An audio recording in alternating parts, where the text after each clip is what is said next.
minggu ini, objektif pembelajaran ialah murid dapat menerangkan maksud simbol keselamatan mengikut gambar yang cikgu bagi.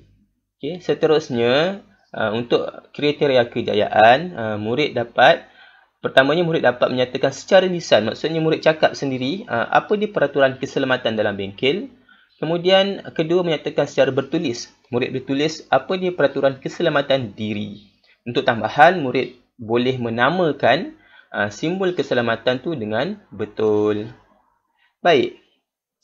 Ini adalah kali pertama anda masuk bengkel. Maksudnya di tahun 3 anda tak pernah masuk bengkel sekolah. Jadi di bengkel sekolah kita ada banyak peralatan yang boleh dikatakan berbahaya sebab ada alatan panas, alatan yang tajam. Jadi kita ada 3 peraturan yang perlu dipatuhi. Baik, pertamanya ialah mengenai keselamatan bengkel, peraturan keselamatan diri dan akhir sekali ialah peraturan keselamatan bahan dan alatan. Baik. Baik, untuk keselamatan di bengkel. Ini adalah gambar contoh bengkel cikgu di sekolah. Cikgu letakkan dalam bentuk meja berkumpulan. Pertama sekali, yang paling penting, jangan masuk bengkel tanpa kebenaran guru. Sebab kalau benda hilang dalam tu atau benda rosak ataupun berlaku sebarang kemalangan, memang cikgu tak dapat nak tolong lah. Sebab cikgu memang tak dalam bengkel, murid tak boleh masuk. Seterusnya, gunakan alatan dan bahan dengan cara yang betul dan cermat. Ada bahan dalam tu, gunakanlah dengan betul. Kemudian setelah membuat sebarang projek dalam bengkel, bersihkan semula bengkel tu setelah menyelesaikan aktiviti itu. Seterusnya, matikan semua switch. Macam biasalah, kita nak keluar, tutup semua switch. Yang ni perkara paling penting, jangan bawa beg. Beg tak boleh bawa sebab pertama sekali, ruang akan sempit dalam bengkel sebab beg dah masuk. Kedua, kalau berlaku sebarang kecurian, siapa nak kita nak jangkakan sebab beg bawa masing-masing kan.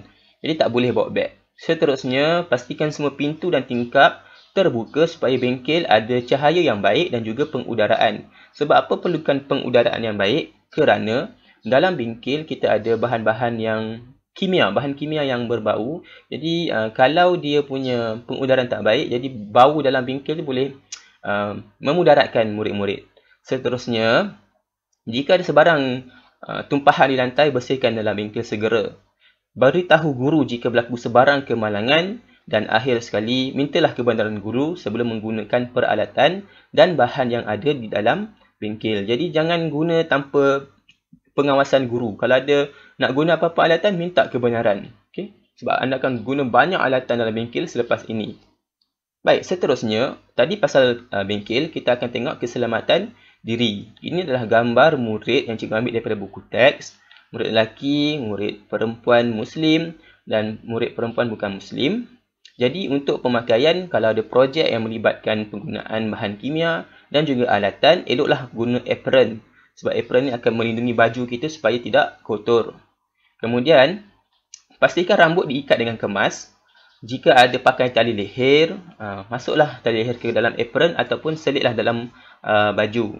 Seterusnya, cuci tangan dengan menggunakan air dan sabun. Patuhi semua peraturan semasa menjalankan aktiviti. Ingat, peraturan ikut sahaja. Masukkan tudung ke dalam apron. Yang murid perempuan yang bertudung, tudung tu masuk dalam apron. Kalau tidak pun masuk dalam collar baju di sini. Kalau buat projek, kalau pembelajaran biasa ataupun cikgu buat pembentangan murid, tak perlulah masuk dalam tudung. Kemudian pakai pakaian dan kasut yang sesuai. Kasut sangat penting kerana kasut ni merupakan satu cara nak elakkan dia punya renjatan elektrik. Sebab kita punya kasut getah ataupun kanvas dapat menghalang ataupun mengurangkan aliran elektrik ke bumi. Jadi elok pakai kasut, jangan pakai slipper ataupun berkaki ayam. Lagipun dalam bengkel ada paku di lantai. Kadang-kadang projek-projek murid buat tinggal paku bahan-bahan tajam, memang kena pakai kasut. Dan akhir sekali, gunakanlah alat pelindung diri iaitu sama ada goggle ataupun topeng muka semasa menjalankan apa-apa projek yang berkaitan. Seterusnya, tadi kita dah tengok keselamatan diri, kita tengok keselamatan alatan.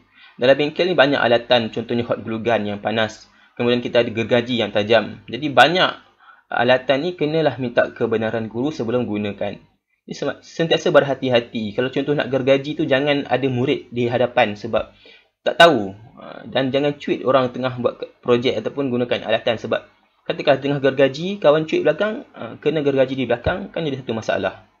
Okay, jika ada apa kerosakan, laporkan segera kepada cikgu. Ataupun hilang ke, laporkan kepada cikgu. Okay, selepas guna, bersihkan alatan. Okay, simpan alatan setelah digunakan. Ada alatan yang letak dalam kotak. Ada alatan yang letak dalam almari. Dan ada alatan yang digantung di papan alatan. Jadi, ikutlah peraturan yang telah ditetapkan. Gunakan dengan cara yang betul. Dan akhir sekali, yang paling penting, jangan lari, jangan main-main, jangan bersendegurau dalam bengkel. Sebab bengkel tu sempit. Jadi, bahayalah kalau lari-lari dan boleh terkena alatan ataupun kena apa-apa alatan yang tajam. Jadi kita tengok alatan kemudian bahan. Apa nak bezakan alatan dan bahan? Alatan ni adalah benda yang tak habis. Contohnya gerudi ataupun gergaji. Bahan pula adalah benda yang akan habis. Contohnya paku, bahan-bahan minyak, cat, itu akan habis. Jadi dalam bahan-bahan ada juga bahan yang mudah terbakar ataupun bahan yang licin. Jadi kena guna, nak minta guna, tanya cikgu dulu. Okay, seterusnya simpan balik di tempat yang selamat. Kemudian sentiasa berhati-hati. Bersihkan kalau ada sebarang tumpahan minyak ataupun cat dengan segera. Gunakan bahan dengan berhemah dan cermat, jangan membazir. Contoh nanti nak guna pen 3D, buat elok-elok, jangan main-main. Dan akhir sekali, simpan bahan yang mudah rosak di tempat yang sesuai. Contoh ya, pen filament. Pen 3 tu dah ada filament dia. Filament dia tu kalau terdedah kepada udara terlalu lama, dia akan mereput. Jadi, memang kena letak dalam tupperware ataupun letaklah di tempat yang sesuai. Seterusnya, tadi kita dah belajar mengenai peraturan. Kita nak tengok pula mengenai simbol keselamatan di dalam bengkel. Baik, dalam simbol keselamatan, kita ada ikut warna. Okay, untuk warna merah, larangan ataupun pemadam api. Kuning, amaran, perhatian ataupun waspada. Kemudian hijau, zon yang selamat. Biru adalah perkara yang wajib dipatuhi dan putih adalah informasi umum. Contoh ini adalah 7, 2, 4, 6, 7 simbol keselamatan. Sebenarnya banyak lagi simbol keselamatan. Tapi hari ini dalam buku teks kita akan tengok 7 sahaja. Pertama ada tempat yang berkumpul. Okay, tempat untuk berkumpul. Yang ini biasanya di luar. Tempat murid-murid berkumpul.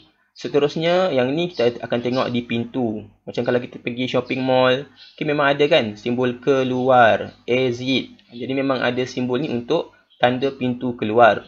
Kemudian lantai licin. Yang ni pun biasa kalau kita tengok. Yang ada dalam bentuk segitiga tu. Okay, lantai licin.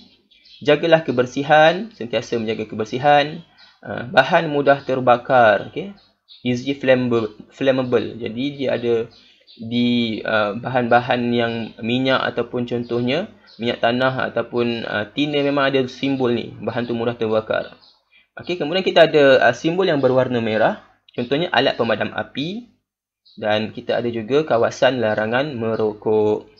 Jadi kalau anda tengok juga di kilang-kilang ataupun workshop, bengkel-bengkel di luar pun ada diletakkan simbol-simbol ni supaya tanda keselamatan. Contoh yang biasa kita tengok tu dekat TNB kan. Ada simbol-simbol ni. Gunakan topi, gunakan kasut, glove dan juga goggle. Jadi ini adalah simbol-simbol keselamatan berpandukan warna dan juga dia punya simbol.